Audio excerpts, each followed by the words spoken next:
Hey there everyone, this is cloudchief, and in today's video I'm going over the Unity NM Warblade Beak. This NM spawns in Meriphataud Mountains at G9, I9, or K11 for 1800 Unity accolades. So let's go ahead and look at the drops. We'll take a look at the earring first. The earring actually seems pretty good if you are a job that has pet jobs, because the main draw from the earring seems to come from the 4% physical damage taken less for your pets.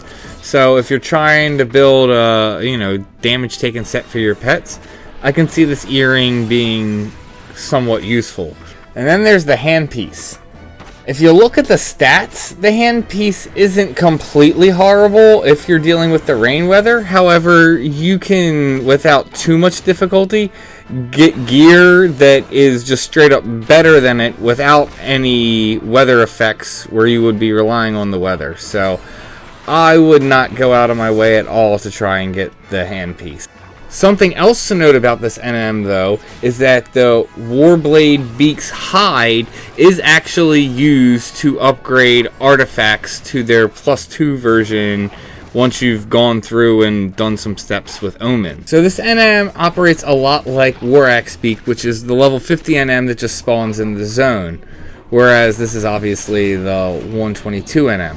He does cast spells about every 30 seconds to a minute, and he'll actually cast stronger spells below 50% HP, so be aware of that. He also will cast Break, so you want to make sure, if at all possible, you can pull him away from your healer, so that way your healer is able to, remove stone, especially because he also has a TP move that can stone you. I was able to take this NM in Sparks gear and using a bailed weapon. However, I needed to be using wheeling thrust as opposed to pentathrust, so that way I was chaining for higher damage.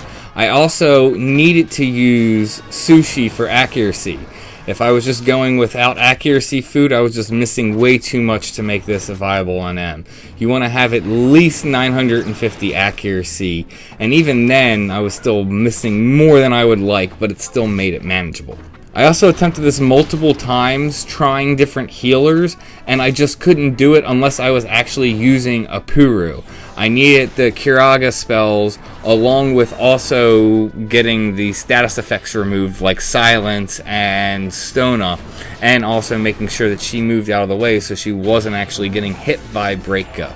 If I was using other trusts, I never was able to actually gain hate and pull the NM away, so that way all the support trusts would then be kind of back out of range. So for me to be able to clear this, I needed to make some adjustments, so I couldn't do it as easy as the 119 NMs, although I was particularly thinking it was going to be harder than it was, being 122. I was actually surprised that I was able to do it in Sparks gear. I was thinking I was going to need to use NQ Ambuscade gear to be able to take this down, but I was able to do it in Sparks gear, although I highly recommend being 119 and try and be around 1k accuracy, so that way you're reliably hitting and doing damage, and I think any decent trust party should be able to handle it as long as you're 119. He doesn't do any TP moves out of the ordinary. He does all the typical cockatrice TP moves, including Baleful Gaze, which will inflict stone on whoever has hate, so it's single target. He will do Sound Blast, which will lower everyone's intelligence that is hit by it in the AoE range, which isn't a big deal.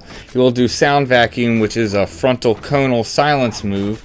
Poison Pick, which does damage and poisons you, and Hammer Beak, which is just high physical damage.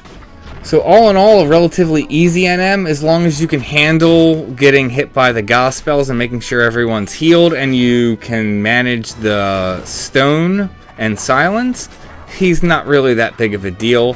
Not to mention, pretty much everyone's going to need to clear him at some point if you're trying to upgrade your artifact armor, because you're going to need the drop from him. So this is definitely an NM that everyone should be fighting at some point or another. But like I said, he was relatively easy. He was much easier than I was thinking he was going to be. I was thinking I wasn't going to be able to handle this at all at 118 I was thinking I was going to have to be 119. And that about wraps everything I can say about Warblade Beak. I hope you guys enjoyed this video. I hope you got some value out of it. If you did, go ahead and hit the like button, and may you have success in all you do.